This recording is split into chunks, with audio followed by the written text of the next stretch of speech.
Hello दोस्तों, welcome to my channel. और मेरे पास बहुत सारी रिक्वेस्ट आई कि सर क्वेश्चन पेपर्स को हिंदी में सॉल्व करवाइए। तो आज मैं आप लोगों के सामने नेट के क्वेश्चन पेपर्स हिंदी में लेकर के उपस्थित हूं, जिसको सॉल्व करेंगे साथ साथ ही। और यह दिसंबर 2013 का नेट का क्वेश्चन पेपर है। तो आइए शुरू करते हैं। सबसे पहला क्वेश्चन, भू अभिनतियों की अवधारणा किसने प्रस्तुत की थी? तो भू अभिनतियों की अवधारणा प्रस्तुत की थी जेम्स हॉल और डाना ने। दूसरा प्रश्न है, बेस लेवल की अवधारणा किसने प्रस्तुत की थी? तो बेस लेवल की अवधारणा प्रस्तुत की थी JW पावेल ने। अगला प्रश्न है, वर्तमान अतीत की कुंजी है, यह कथन निम्नलिखित में से किसका है? तो यह कथन दिया गया है जेम्स हटन के द्वारा। उन्होंने थ्योरी ऑफ यूनिफॉर्मिटेरियनिज्म या एक रूपतावाद का सिद्धांत दिया था और उसके अंतर्गत उन्होंने इस बात की जिक्र करी थी।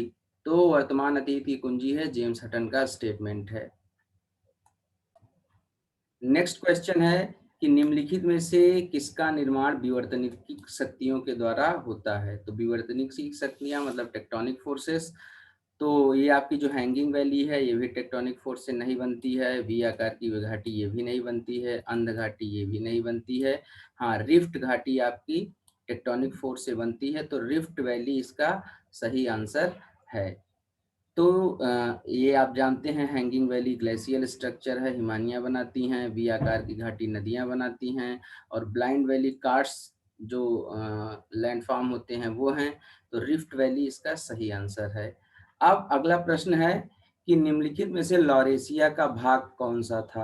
तो लॉरेशिया का भाग इनमें से चीन की प्लेट जो है वो थी। तो चाइनीज प्लेट इसका सही उत्तर है। अब सही प्रश्न आ गया है कि सूची 1 को सूची 2 से मिलाइए। तो इसमें सुमेल करना है। एक तरफ एक कुछ इंडिकेटर्स दिए हुए हैं, दूसरी तरफ उसका टेक्निकल टर्म दिया हुआ है, जो कि आपको सही सही मैच कराना है। तो पहले इस क्वेश्चन को देखते हैं जो इस पेपर का क्वेश्चन नंबर 4 है। ऐसा समतल जो काफी हद तक हाल के जलोढ़क से बना हो। तो हाल के जलोढ़क से जो बना होता है वो आपका होता है बाढ़ का मैदान। तो ये हो गया इसका आंसर, बाढ़ का मैदान। फिर डीप सी समतल मतलब डीप सी प्लेन, गहरा समुद्री मैदान जो होता है उसको क्या कहा जाता है? गहरे समुद्री मैदान को कहा जाता है वितलीय मैदान। तो ये आपको समझ में आ गया होगा। वितलीय मैदान या अबेसल प्लेन भी कहते हैं, या हाई सी प्लेन भी कहा जाता है इसको। तीसरा है पवन की गतिविधि से निर्मित समतल। तो मैंने अपने एक वीडियो में बताया भी था कि पवन की गतिविधि से बनते हैं आपके लोएस। तो इसका सही उत्तर होगा लोएस। और फिर है जलोढ़क की झीनी परत से कुछ ढकी समतल सतह।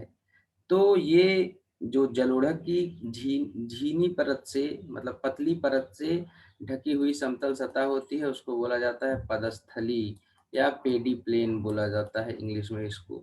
तो इस तरीके से अब आपको सही आंसर मिल गया होगा मैच द फॉलोइंग का। सही आंसर है इसका डी। ए का 3 हो गया, बी का आपका 4 हो गया, सी का 2 हो गया और डी का 1 हो गया। तो इस तरह के प्रश्न बहुत सारे आते हैं, इसमें लोग फंस जाते हैं। फंसना नहीं है, इसको सही सही याद रखना है टेक्निकलिटी। उसके बाद इधर का जो 7वां प्रश्न लिखा हुआ है ये है कि एक तरफ भ्रंशों के नाम दिए हुए हैं, दूसरे तरफ वो किस तरीके से बनते हैं और इनको आपको मैच करवाना है। तो अब आप इसको देखेंगे सामान्य भ्रंश का अर्थ क्या होता है। सामान्य भ्रंश होता है कि जब दो तरफ से लैंड ब्लॉक टूट करके मतलब एक लैंड ब्लॉक टूट करके अपोजिट डायरेक्शन में ऐसे खिसक जाता है। जब रिफ्ट एक डेवलप हो जाती है, बीच में एक गैप डेवलप हो जाता है, कोई भी स्थलखंड टूटता है तो ये जो बीच का रिफ्ट होता है यही आपका होता है सामान्य भ्रंशन। तो पहले का ये सही है, एकदम करेक्ट है। दूसरा उत्क्रम भ्रंश या रिवर्स फॉल्ट। जब एक बार ये टूटने के बाद भ्रंशन की प्रक्रिया एक बार हो गई, एक बार शैलखंड टूट गया लेकिन फिर दोबारा ये एक दूसरे की तरफ खिसकने लगते हैं, तो इस तरह से रिवर्स फॉल्ट बनते हैं। तो ये दोबारा आपका रिवर्स फॉल्ट हो गया। जब भ्रंश तल के सहारे शैलखंड का क्षैतिज विस्थापन होने लगता है तो उसको बोला जाता है पार्श्वभ्रंश, तो ये भी इसका सही मैच हो गया। अब स्टेज भ्रंश या स्टेज फॉल्ट किसको बोलते हैं? तो जब भ्रंश श्रृंखलाओं का ढलान उसी दिशा में हो, तो ये होता है स्टेज फॉल्ट। जब एक ही दिशा में सारे भ्रंश, ऐसे कोई लैंड ब्लॉक है टूटा और ये वर्टिकली एक ही दिशा में मूव करने लगे इस तरीके से, तो ये क्या करते हैं, स्टेज फॉल्ट का फॉर्मेशन करते हैं। तो इसका ये सही मिलान है, तो डी इसका सही उत्तर है। अब अगला प्रश्न है कि कगार कब प्रकट होता है? कगार कब प्रकट होता है बताइए, है ना? जिंदगी गहरी खाई है, तो खाई है कगार प्रकट होता है जब जो भूखंड होते हैं वो वर्टिकली, या जिसे आप कह सकते हैं ऊर्ध्वाधर रूप से खिसक जाते हैं, तब भूखंडों का निर्माण होता है। भाई कोई लैंड एरिया है, इधर से क्या हुआ, एक तरफ से ये टूट करके इधर नीचे की तरफ खिसक गया, तो अगला जो स्ट्रक्चर इसका हो जाएगा वो हो जाएगा थोड़ा इस तरीके का, तो यही कगार हो गया आपका, है ना? तो इस तरह से कगार का निर्माण क्या होता है, जब लैंड नीचे ऊर्ध्वाधर रूप से खिसक जाते हैं तो इसका सही उत्तर बी है। अब 9वें प्रश्न पे आते हैं। तो भैया चलिए बताइए, निम्नलिखित में से नदीय हिमानी निक्षेपों की पहचान करें। नदीय हिमानी निक्षेपों मतलब हिमानी का निक्षेप इनमें से कौन सा है? जो बर्फ की नदियां बहती हैं जिन्हें हम हिमानी बोलते हैं, उसमें से उसका निक्षेप कौन सा है यहाँ पर? तो ये जो हिमानी धौत मैदान है, जिसको आउटवॉश प्लेन भी कहते हैं, ये हिमानी से निर्मित मैदान है। अब अगला प्रश्न आता है कि द अनस्टेबल एर्थ जो किताब है उसके लेखक कौन से हैं? द अनस्टेबल एर्थ के लेखक हैं J.A. स्टीयर्स। एकदम सीधा प्रश्न है, याद रखिएगा। निम्नलिखित में से कौन सी भूकंप तरंगे सर्वाधिक विनाशकारी हैं? तो एल तरंगें जो सरफेस पे चलती हैं पृथ्वी की सतह पर, वो सबसे विनाशकारी हैं। आपको पता होगा कि जो हमारी पृथ्वी है इसके अंदर जब भूकंप आता है तो पी, एस और एल वेव्स ओरिजिनेट होती हैं। तो आपकी जो पी और एस हैं वो पृथ्वी के अंदर ओरिजिनेट होती हैं, पृथ्वी के अंदर उत्पत्ति होती है उनकी, और एल वेव सरफेस पे चलती हैं तो डिस्ट्रक्शन तो सरफेस वाली वेव भी करेंगी। So L is most violent and destructive, सबसे विनाशकारी यही है। अब नेक्स्ट प्रश्न है कि भूमध्य सागरीय जलवायु की विशेषता क्या है? तो भैया भूमध्य सागरीय जलवायु की विशेषता ये है कि वहाँ गर्मियाँ जो होती हैं वो एकदम से सूखी होती हैं, गर्मियों में बारिश नहीं होती है, लेकिन सर्दियों में दबा के बारिश होती है। वहाँ पर टेम्परेट साइक्लोन, शीतोष्ण कटिबंधीय चक्रवात बनते हैं और बारिश होती है, और वही इंडिया में वेस्टर्न डिस्टर्बेंसेस भी लाते हैं। तो इसका सही उत्तर ए है। तो दोस्तों मजा आ रहा है ना? मुझे भी बहुत मजा आ रहा है। तो आइए अगले प्रश्न पे फिर चला जाए। तो विकसित प्रदेश से कम विकसित प्रदेश की ओर प्रवसन क्या कहलाता है?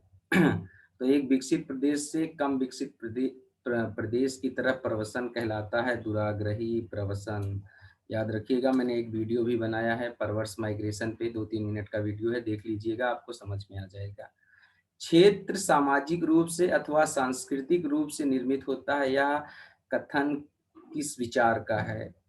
तो यह कथन है उत्तर आधुनिकतावाद का, एकदम याद रखिएगा। अगला प्रश्न है, सूर्य तब पृथ्वी की सतह पर किस रूप में पहुंचता है? लघु तरंग, दीर्घ तरंग, सूक्ष्म तरंग या लॉरेंज वक्र? लॉरेंज वक्र तो है नहीं, लॉरेंज वक्र तो जो अंतर स्थानीय विभिन्नताएं होती हैं उसके लिए इस्तेमाल किया जाता है ना? इन्हीं तीनों में से कोई एक होगा एकदम से। तो इसका सही उत्तर है लघु तरंग। लघु तरंगों के रूप में आता है और दीर्घ तरंगों के रूप में जाता है, और जाते जाते वो वायुमंडल को गर्म करती हैं दीर्घ तरंगे। अब अगला प्रश्न है 17वां प्रश्न, दृष्टिगोचर तरंगदैर्ध्य के परास विद्युत चुंबकीय स्पेक्ट्रम कितनी होती है? तो भैया इसको जब आप इलेक्ट्रोमैग्नेटिक स्पेक्ट्रम या विद्युत चुंबकीय परास को पढ़े होंगे तभी सही उत्तर दे पाएंगे। इसका सही उत्तर है 0.4 से 0.7 माइक्रोमीटर के बीच में। तो ऐसे बहुत सारे प्रश्न नेट में मिलते हैं जो आपको लगता है कि यार ये तो ज्योग्राफी के नहीं है, लेकिन ज्योग्राफी का पार्ट है। ज्योग्राफी एक बहुत बड़ा सब्जेक्ट है, जिसमें बहुत सारी स्ट्रीम्स आकर के इंटीग्रेट होती हैं। अब मित्र अगला प्रश्न है कि उत्तरी गोलार्ध में प्रति दक्षिणावर्त वायुमंडलीय संचरण क्या कहलाता है? यार बड़ा खतरनाक टर्म दे दिया है इसमें हिंदी में, है ना? प्रति दक्षिणावर्त वायुमंडलीय संचरण मतलब anti clockwise movement of the wind. भाई सीधी सी बात है, ठीक है। इसको इंग्लिश में ज़्यादा आसानी से समझा जा सकता है।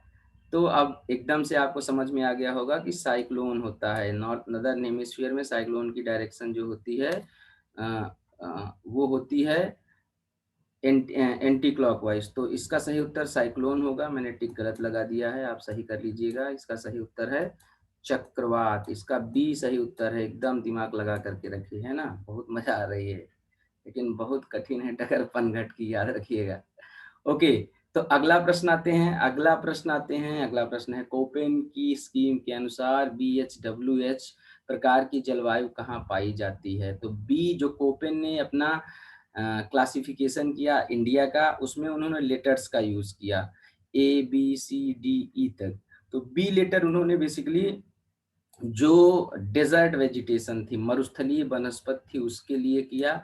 और उसमें भी BHWH ऐसे करके बी को भी फिर उन्होंने दो पार्ट में बांटा। आप सिंपल सा ये समझिए। तो जो BHWH है ये मुख्यतः राजस्थान के डेजर्ट रीजन जो है वो उनको इंडिकेट करता है। तो इस प्रश्न को याद रखिएगा।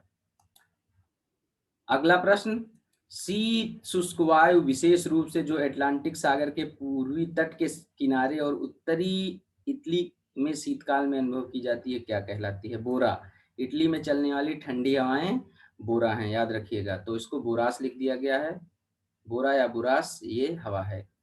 अब अगला प्रश्न है, वायुमंडल निम्नलिखित में से किसके द्वारा गर्म हो जाता है। मैं पहले ही बता चुका हूं कि जब पृथ्वी से विकिरण निकलता है तब उससे वायुमंडल गर्म होता है। होता क्या है, सूर्य से पृथ्वी पर आती हैं तरंगें, आई लघु तरंगों के फॉर्म में, टकराई पृथ्वी से और फिर पार्थिव विकिरण वापस जाता है। जो टकराने के बाद विकिरण वापस जाता है, ये दीर्घ तरंगों के रूप में होता है और यही वायुमंडल को गर्म करता है। तो पृथ्वी से टकरा करके वापस लौटने वाला विकिरण ही है जो वायुमंडल को गर्म करता है, याद रखिएगा। और ये किसमें होता है, दीर्घ तरंगों के रूप में। दीर्घ तरंगे इलेक्ट्रोमैग्नेटिक स्पेक्ट्रम पे देख लीजिएगा कि कौन सी शॉर्ट वेव है और कौन सी लॉन्ग वेव है। विद्युत चुंबकीय परास, उससे भी एक प्रश्न मैंने आपको समझाया था। फिर आते हैं क्वेश्चन नंबर 24 पे कि भारत के उत्तरी पश्चिमी भाग में शीतकालीन वृष्टि मुख्य रूप से किसके कारण से होती है। अभी ही कॉन्सेप्ट रिपीट हुआ था, सीधा सीधा, है ना। मेडिटेरेनियन क्लाइमेट के बारे में बात करी गई थी। तो मेडिटेरेनियन क्लाइमेट जो है, भूमध्य सागरीय जलवायु जो है, वहां से चलने वाली हवाएं जो शीतोष्ण कटिबंधीय चक्रवात भारत तक खींचे चले आते हैं, उनको कहा जाता है पश्चिमी विक्षोभ। तो इसका उत्तर सही सही है पश्चिमी विक्षोभ, वेस्टर्न डिस्टर्बेंसेस। इस पे मेरा एक वीडियो है, देख लीजिएगा।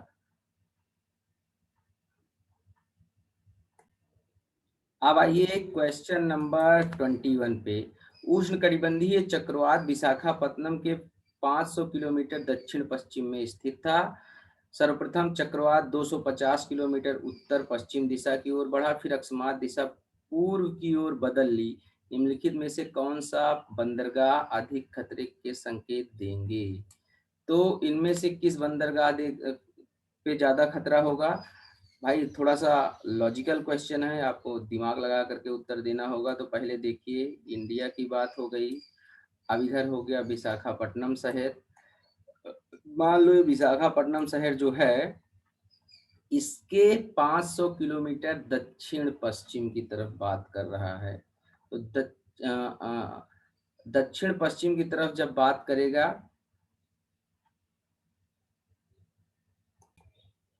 तो मित्रों ये पहले ही कंडीशन क्या है कि 500 किलोमीटर दक्षिण पश्चिम में स्थित है जो चक्रवात है। तो दक्षिण पश्चिम आपका ये दक्षिण हो गया और ये पश्चिम हो गया। पश्चिम हो गया, इसका मतलब कहीं इधर साइड में, हालांकि यहाँ पर मैप में क्लियर नहीं बना पाया हूँ। लगभग आप देखेंगे तो इंडिया जो है वो इस तरीके से है, ऐसे ही है, और विशाखापत्तनम इधर साइड में है। तो पहले ये यहाँ पर है, इसके जो विशाखापत्तनम शहर है इसके दक्षिण पश्चिम की तरफ 500 किलोमीटर, और फिर इसकी दिशा हो जाती है उत्तर पश्चिम की तरफ। उत्तर पश्चिम की तरफ मतलब इधर की तरफ इसे मूव करेगा, और इधर की तरफ मूव करने के बाद फिर अकस्मात इसकी दिशा हो गई उत्तर पूर्व। तो उत्तर पूर्व का मतलब ये दिशा इसकी हो गई नॉर्थ ईस्ट की तरफ। तो ये जो अंतिम में हिट करेगा या अफेक्ट करेगा वो सबसे ज़्यादा ज़्यादा विशाखापत्तनम को ही करेगा। तो इसका सही उत्तर विशाखापत्तनम ही है। ऐसे बहुत सारे टेक्निकल क्वेश्चन आते हैं जो कई बार गलत हो जाते हैं, तो इनको आप कॉन्सेप्चुअली थोड़ा-सा सही करने की कोशिश करिएगा। आप बताइए यह रेखा चित्र क्या दिखा रहा है? यह रेखा चित्र दिखा रहा है ऊपरी सतह प्रतिलोमन। ऊपरी सतह प्रतिलोमन के बारे में पढ़िएगा। मैं इस पे एक वीडियो भी बना करके आप इसको अच्छे से समझाने की कोशिश करूँगा आपको। अब अगला प्रश्न है कि निम्नलिखित में से कौन-सा दक्षिण-पश्चिम मानसून के दौरान अधिक वृष्टि नहीं प्राप्त करता है? तो इसका सही उत्तर है तमिलनाडु का तट। होता क्या है जब मानसून आता है वेस्ट मानसून, दक्षिण-पश्चिम मानसून, तो जो इंडिया है, इंडिया के इधर जो ये रेंजेज़ हैं, माउंटेन रेंजेज़ जिनको हम वेस्टर्न घाट्स बोलते हैं, इन वेस्टर्न घाट के सहारे हवाएँ पास हो जाती हैं, मतलब ऊपर चढ़ करके ऊपर से निकल जाती हैं दूसरी तरफ, तो तमिलनाडु में बारिश नहीं हो पाती है। तो इस तरीके से तमिलनाडु में जो मानसूनल रेनफॉल होती है वो रिवर्सिंग मानसून से होती हैं। ज़्यादा डिटेल में अभी तो मैं नहीं डिस्कस कर सकता, पर मैंने इसको डिस्कस भी किया हुआ है और मैं इस पे डिस्कशन भी करूँगा अभी अपने वीडियोज़ के माध्यम से जब इंडिया के क्लाइमेट को पढ़ेंगे तो। तो इसका सही उत्तर तमिलनाडु है। किस जलवायु में सपाटीकरण उच्चावच को समतल में समानयन करने की प्रक्रिया है? सपाटीकरण उच्चावच को समतल में समनयन करने की प्रक्रिया है। बहुत खतरनाक हिंदी लिख दिया है यहाँ पर, लेकिन अच्छी बात है अगर आप हिंदी माध्यम के विद्यार्थी हैं तो आपको इस इन टेक्निकल टर्म्स को याद रखना पड़ेगा, आपको अच्छी हिंदी हिंदी पे कमांड रखना पड़ेगा। तो आइए इसका उत्तर जानते हैं। कौन सी जलवायु में सपाटीकरण उच्चावच को समतल में समानयन करने की प्रक्रिया है? तो ये कुल मिलाकर के बात कर रहा है कि ऐसा कौन सा क्लाइमेट है जिसमें रिडक्शन ऑफ रिलीफ फीचर होता है, मतलब जो उसका जमीन है वो लगातार समतल होती रहती है। तो जमीन को समतल कौन करता है? ज्यादातर नदियां करती हैं। नदियां जो है वो सेडिमेंट जब काट चलती हैं तो अपने अगल-बगल के सेडिमेंट को काट-काट करके ऊपर से ला करके नीचे जमा करती हैं। तो जो ये समतल करने की प्रक्रिया होती है, नदियों में होती है। नदियाँ ज़्यादातर होती हैं जहाँ ज़्यादा बारिश होती है। इसका मतलब इसका उत्तर हो गया उष्णकटिबंधीय जलवायु। तो याद रखिएगा सही उत्तर है उष्णकटिबंधीय जलवायु। अब देखते हैं क्वेश्चन नंबर 26 को। नीचे दिए कहते हैं रीजन और असर्शन। ये तो यूपीएससी पैटर्न वाला क्वेश्चन आ गया। नेट में भी आएगा, यूपीएससी में भी आएगा। ऐसे क्वेश्चन आते हैं और खतरनाक होते हैं, बहुत लोग बहुत कंफ्यूज होते हैं। पर आइए हम लोग देख करके इसका सही उत्तर जानने की कोशिश करते हैं। पहला है अभिकथन भारत के पूर्वी तट पर उष्णकटिबंधीय चक्रवातों से पश्चिमी तट की अपेक्षा ज्यादा प्रभावित रहता है। ये कह रहा है कि भारत का जो पूर्वी तट है ये वाला, ये उष्णकटिबंधीय चक्रवातों से ये जो पश्चिमी वेस्टर्न कोस्ट है, पश्चिमी तट है, इनसे ज्यादा प्रभावित होता है। एकदम सही बात है भैया। ज्यादातर जो उष्णकटिबंधीय चक्रवात आते हैं, ट्रॉपिकल साइक्लोन आते हैं, वो इस किनारे पर आते हैं। अभी ताउते आया था, फैलिन आया था एक बार, और ऐसे ही मतलब बहुत सारे साइक्लोन होते हैं जो ट्रॉपिकल साइक्लोन जो इंडियन ओशन में आते हैं, लेकिन ज्यादातर की फ्रीक्वेंसी इधर होती है। यास इधर आया था, एकदम देख सकते हैं आप। तो ज्यादातर फ्रीक्वेंसी जो होती है वो इधर होती है। अब इसको मैंने डिस्कस किया हुआ है अपने एक वीडियो में कि इधर क्यों आते हैं। विंड की डायरेक्शन के कारण से इधर आकर के हिट करते हैं कोस्ट को ज्यादा। इधर जो बनते हैं अरेबियन सी में, अफ्रीका की तरफ भाग जाते हैं, है ना। तो बे ऑफ बंगाल साइड में जो बनते हैं ये आकर के इंडियन कोस्ट को हिट करते हैं, तो इसलिए इंडिया में इधर ज्यादा एक्सपीरियंस किए जाते हैं। ओके।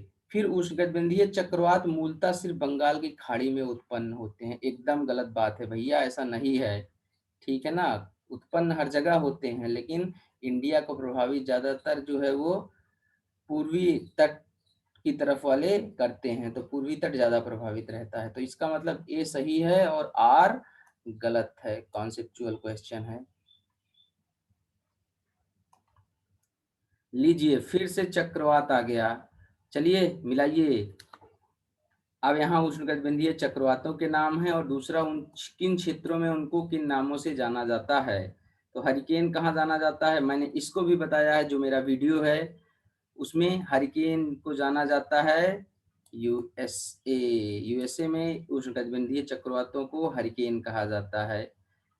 टाइफून कहाँ पे कहा जाता है? तो टाइफून कहा जाता है चीन में, है ना?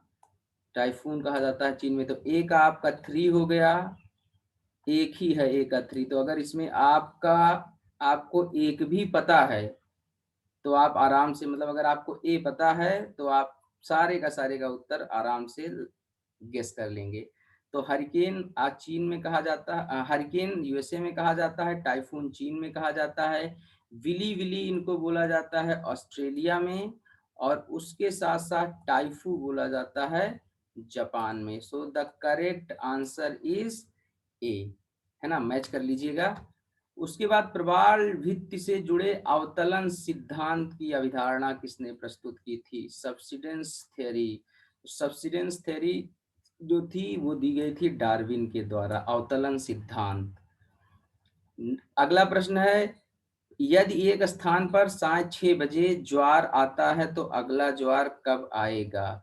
अगला ज्वार आएगा 6:26 AM, ठीक है ना? 6:26 AM अगले दिन।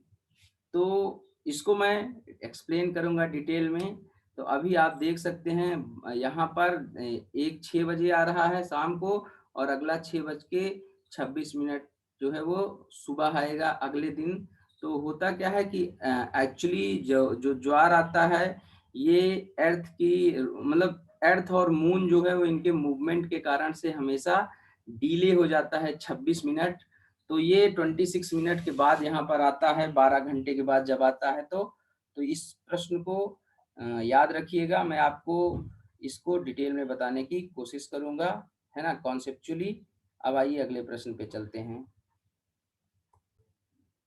नेक्स्ट क्वेश्चन है, निम्नलिखित में से कौन सा तापमान प्रवाल भित्ति को जीवित रहने के लिए अधिक अनुकूल परिस्थितियां प्रदान करता है? तो भाई मैंने बताया हुआ है अपने वीडियो में कि 21 डिग्री सेंटीग्रेड के आसपास सबसे आइडियल टेम्परेचर होता है कोरल रीफ या प्रवाल भित्ति को जिंदा रहने के लिए, 21 डिग्री सेंटीग्रेड। तो इसका उत्तर हो जाएगा 20 डिग्री सेंटीग्रेड से अधिक। अब ऐसा नहीं है कि 20 डिग्री सेंटीग्रेड से अधिक का मतलब यह है कि 28 हो जाए, तो कोरल मरने लगते हैं, ज्यादा टेम्परेचर चेंज बियर नहीं कर पाते हैं। तो 20 degree centigrade is the ideal temperature, 20 to 21 degree centigrade is the ideal temperature. ठीक है, तो इस प्रश्न को याद रखिएगा। फिर अगला सुमेलन है, फिर से वही सुमेलित कीजिए, क्वेश्चन नंबर 32। इनमें से अब इसको सुमेलित करना है, इसका सही सुमेल है सी। तो सी सही सुमेल कैसे, आइए देखते हैं। ए का 3, पहले ए का 3 देखिए। जल का सर्वाधिक उतार और चढ़ाव जो होता है वो होता है ज्वार में, है ना, टाइड्स जब आते हैं। फिर सुनामी क्या होती है?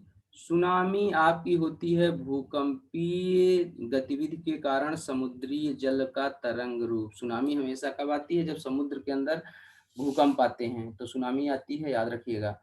उसके बाद लेब्राडोर करंट, लेब्राडोर तो करंट है ना भाई, तो लेब्राडोर जो होगी तेज बहने वाली धारा, है ना।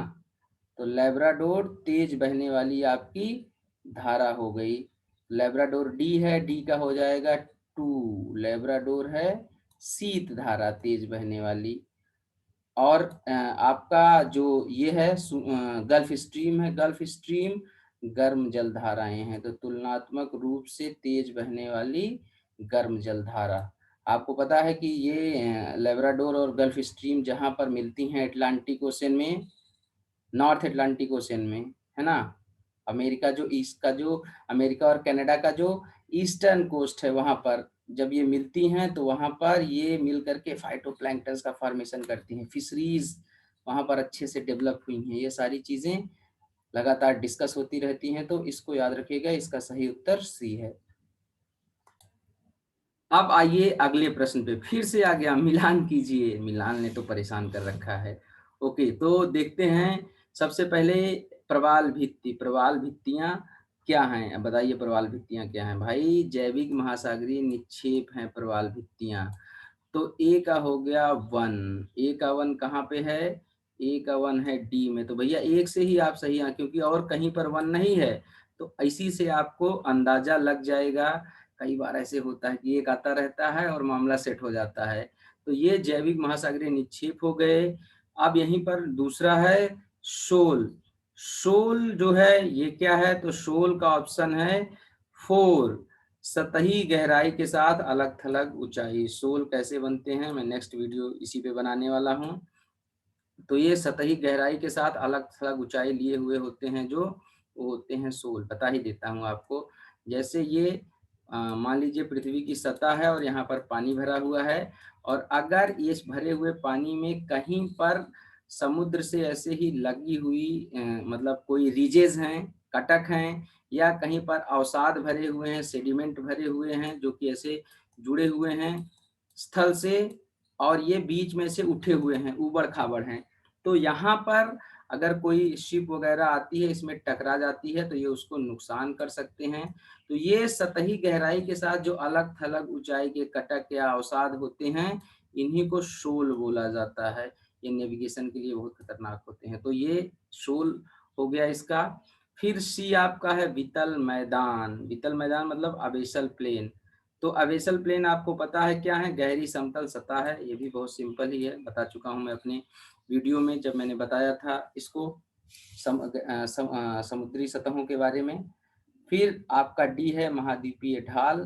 तो महाद्वीपीय ढाल का मतलब ये है कि सेल्फ तल से खड़ी ढलान। तो आप ओशन बॉटम रिलीफ स्ट्रक्चर का मेरा जो वीडियो है देख लीजिएगा, ये सारा आपको कॉन्सेप्चुअली भी समझ में आ जाएगा।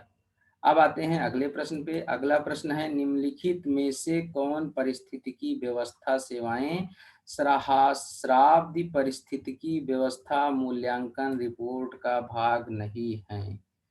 तो भाई इसमें से क्या है जो आपकी सहस्राब्दी पारिस्थितिकी व्यवस्था मूल्यांकन है, मतलब मिलेनियम इकोसिस्टम असेसमेंट रिपोर्ट है, उनमें से कौन सा उसका पार्ट नहीं है? तो इसका है प्रमोटिंग।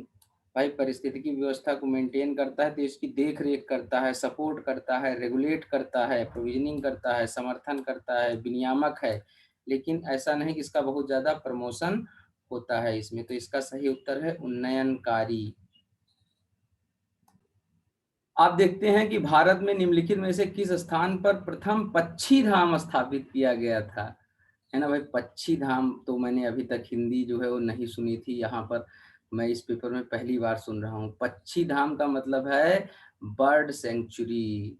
जब ऐसे टर्म्स आए जो आप ना सुने हो आम भाषाओं में, तो आप उसको तुरंत इंग्लिश वाला वर्जन जो है वो उठा करके देखिए, आपको नॉर्मली समझ में आ जाएगा। कई सारे टर्म्स ऐसे होते हैं जिनका हम इंग्लिश में कॉमनली यूज करते हैं, है ना। अब जैसे एक बार यूपीएससी में क्वेश्चन आया था, नॉर्थ पोल को उत्तरी खंभा लिख दिया था। भाई क्या समझोगे उत्तरी खंभा क्या है?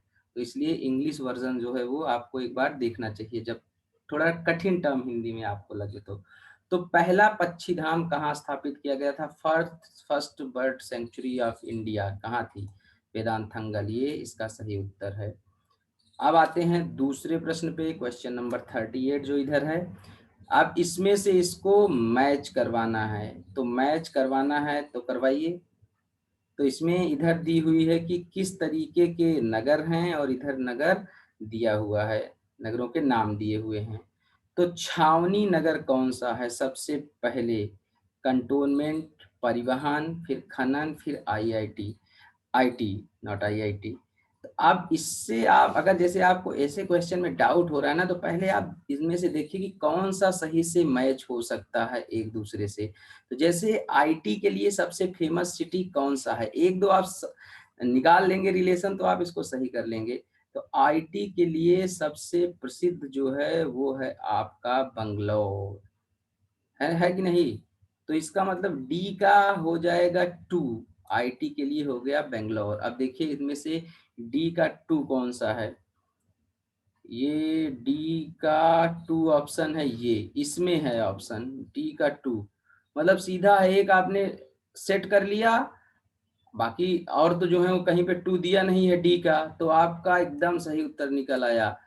ठीक है, तो डी के 2 पे ही आप सही उत्तर पा गए। तो आईटी के लिए फेमस है बेंगलोर। फिर आ जाते हैं सी का क्या है, 4 है। तो सी का 4 मतलब खनन के लिए, माइनिंग सिटी है अंकलेश्वर, पेट्रोलियम की माइनिंग होती है। ठीक है, गुजरात में है। बी का 1 हो गया, तो बी का 1 हो गया, इसका मतलब ये हो गया ट्रांसपोर्ट नगर है, परिवहन नगर है कोच्चि, और छावनी है आपकी मऊ। देख रहे हैं ना कैसे सॉल्व कर दिए झट से। तो ऐसे ही आपको क्वेश्चन दिमाग लगा करके सॉल्व करने हैं। आइए अगले प्रश्न पे चलते हैं। अब अगला प्रश्न फिर से आ गया, अभिकथन और कारण। यार मुझे बहुत डिफिकल्टी होती है सॉल्व करने में अभिकथन और कारण को। फिलहाल आइए देखते हैं। भौतिक कारक जनसंख्या के भौगोलिक वितरण का सिर्फ आंशिक और निश्चयात्मक स्पष्टीकरण प्रदान करता है। एकदम सही बात कही जा रही है। दूसरा प्रश्न है, मनुष्य बस्ती के लिए क्षेत्रों की अपनी पसंद में निश्चय ही निष्क्रिय नहीं होता है। सही बात है, क्षेत्रों के लिए अपनी पसंद में मनुष्य निष्क्रिय नहीं होता। भाई आपको कहाँ रहना है, कहाँ बसना है, कहाँ नौकरी करना है, ये आप डिसाइड करते हैं ना। और सभी जगहों में उसने अपने वातावरण को कुछ नियंत्रित करने की योग्यता प्रदान की है। जाहिर सी बात है, हम जा करके नौकरी करेंगे दिल्ली में और उसके साथ साथ हमारा मन करेगा हम अपने घर में एसी लगवा लेंगे, है ना। तो हम कुछ ना कुछ तो नियंत्रण कर ही सकते हैं। तो ये भी सही बात है, ए और आर दोनों सही हैं, लेकिन इसका सही एक्सप्लेनेशन ये नहीं है जो आर है, मतलब कारण जो है। तो इसका सही उत्तर हो जाएगा आपका बी। अब अगला प्रश्न है, निम्नलिखित में से कौन सा केंद्रीय स्थान सिद्धांत में परिवहन सिद्धांत को इंगित करता है। तो कौन सा है जो परिवहन सिद्धांत को इंगित करता है, वो है K=4। सेंट्रल प्लेस थ्योरी जो क्रिस्टालर ने दी थी, याद रखिएगा, वाल्टर क्रिस्टालर ने दी थी।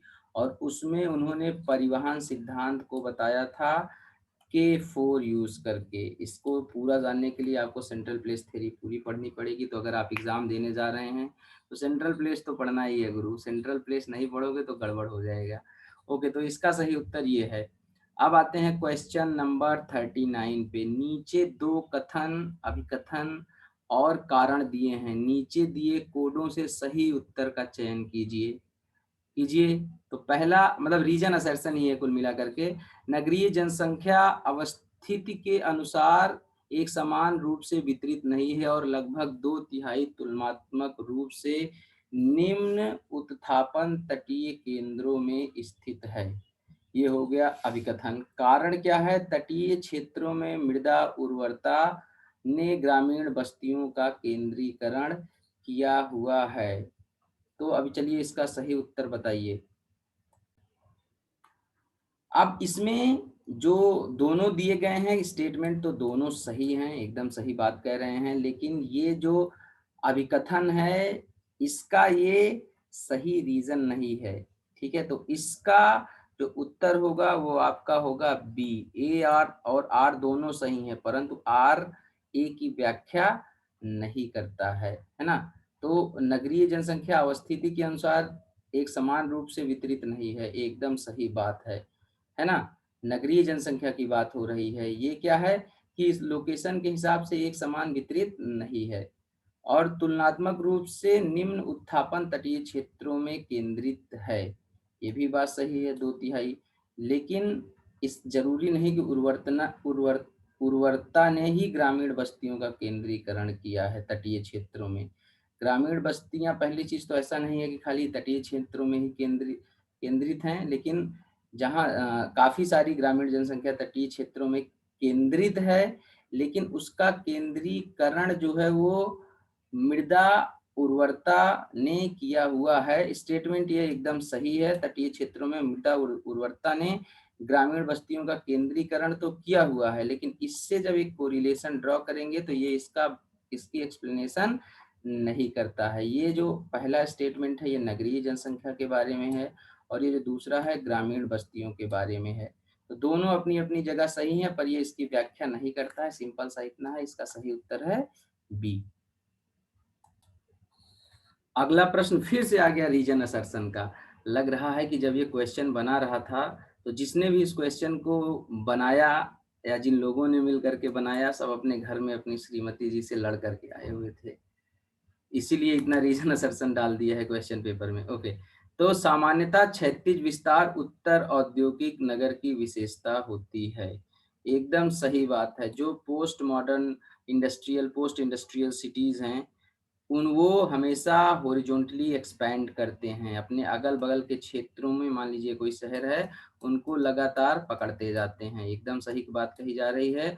और केंद्रीय नगर में भूमि की कीमतें अधिक होती हैं, जो सेंट्रल पार्ट होता है सिटी का, ठीक है ना? तो उसमें भूमि की कीमतें अधिक होती हैं। तो इस तरीके से दोनों स्टेटमेंट सही हैं। तो इसका सही उत्तर होगा आपका ए। यूजीसी ने भी इसी को सही उत्तर माना था। हालाँकि जब मैंने एग्ज़ाम दिया था तो मैं बी लगा कर के आया था, लेकिन इसका सही उत्तर ए है। अब अगला प्रश्न है डेमोग्राफिक ट्रांजिशन से या जननांकीय संक्रमण सिद्धांत से। तो पूछा जा रहा है जननांकीय संक्रमण मॉडल की कौन सी अवस्था उच्च जन्म परंतु निम्न मृत्यु दर का पूर्वानुमान करती है। अब देखिए इसमें पूर्वानुमान लिख दिया है, तो अब इसको तुरंत आप कंसल्ट करिए इंग्लिश वाली साइट से। खैर मैं आपको बता देता हूँ पूर्वानुमान है। तो आप देखेंगे कि जो डेमोग्राफिक ट्रांजिशन का मॉडल था उसमें जो भी स्टेजेस बताई गई थी उसके हिसाब से ये सारी स्टेजेस जो हैं कुछ ना कुछ इंडिकेट करती हैं कि कैसे जनसंख्या में परिवर्तन होते हैं समय के हिसाब से। 4 अवस्थाएँ बताई गई थी मुख्य रूप से। तो पहली अवस्था जो थी इसमें बर्थ रेट जो होता है वो बहुत हाई होता है, जन्म दर बहुत ज़्यादा होती है और उसके साथ-साथ मृत्यु दर भी बहुत ज़्यादा होती है। तो जन्म दर, मृत्यु दर दोनों ज़्यादा होते हैं तो ये तो हो नहीं सकता है। इसमें क्या कह रहा है जन्म दर उच्च हो परंतु मृत्यु दर निम्न हो। फिर दूसरी अवस्था आती है जिनमें जन्म दर तो उच्च रहती है लेकिन मृत्यु दर क्या होती है धीरे-धीरे निम्न होने लगती है। तो इसका सही उत्तर है बी। बी इसका सही उत्तर है। तीसरी अवस्था में जन्म दर भी डिक्रीज़ होने लगती है, जन्म दर भी कम होने लगेगी, यहाँ पर भी डिक्रीज़ होगा जन्म दर में भी और उसके साथ-साथ मृत्यु दर भी आपकी काफ़ी डिक्रीज़ हो जाएगी। तो ये तो हो नहीं सकता, उन्होंने दूसरी उत्तरार्ध अवस्था जैसी कोई अवस्था नहीं बताई है, ठीक है? अलग से उन्होंने अवस्था नहीं बताई है, तो इसका सही उत्तर होगा दूसरी अवस्था। तो आज मैंने इस पेपर के 40 क्वेश्चन को सॉल्व किया। अगले जो क्वेश्चन बचे हुए हैं उनको मैं नेक्स्ट वीडियो में सॉल्व करता हूँ। आज के लिए इतना ही। Thank you very much for being with me. और आपको अगर सही लगता है जो मैं आपको सॉल्यूशन दे रहा हूँ क्वेश्चंस के, अगर आपको मज़ा आ रहा है तो प्लीज़ मेरे वीडियो को शेयर करिए अपने दोस्तों के साथ जो भी एग्ज़ाम्स की प्रिपरेशन कर रहे हैं और उसके साथ-साथ अच्छे से पढ़ाई करिए। थैंक यू वेरी मच और चैनल को सब्सक्राइब करने को भी कहिए।